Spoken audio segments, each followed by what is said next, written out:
Coco Martin, Julia Montes nag-apply ng Schengen visa with 3 kids, totoo ba?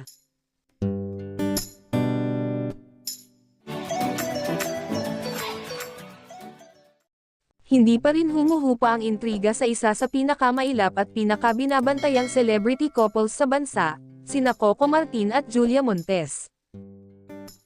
Ngayon, panibagong pasabog na chika ang yumanig sa social media matapos kumalat ang usap-usapan na nag-apply umano ang dalawa ng Schengen visa kasama ang 3 dependent children.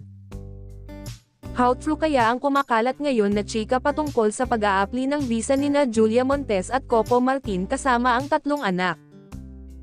Usap-usapan kasi ngayon ang isang post mula sa Reddit kung saan inisplok nito na apparently ay nag-apply ang dalawa para sa Schengen visa at may kasama silang 3 dependent children.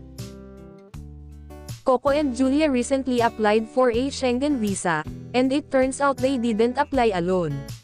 They applied with 3 dependent children.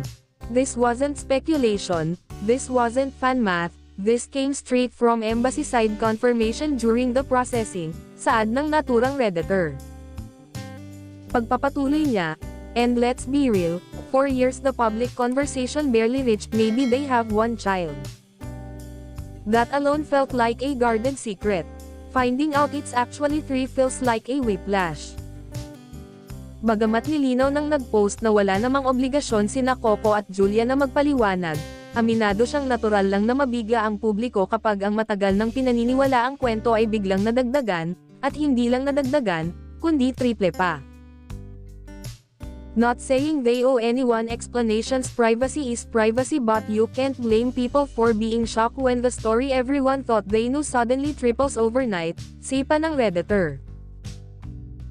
Gayunpaman, bukas pa rin ang posibilidad ng paglilinaw kung nanaisin ng dalawa. Hanggang sa mangyari iyon, mananatili muna itong isang matinding chika na patuloy na magpapainit sa usapan sa showbiz circles.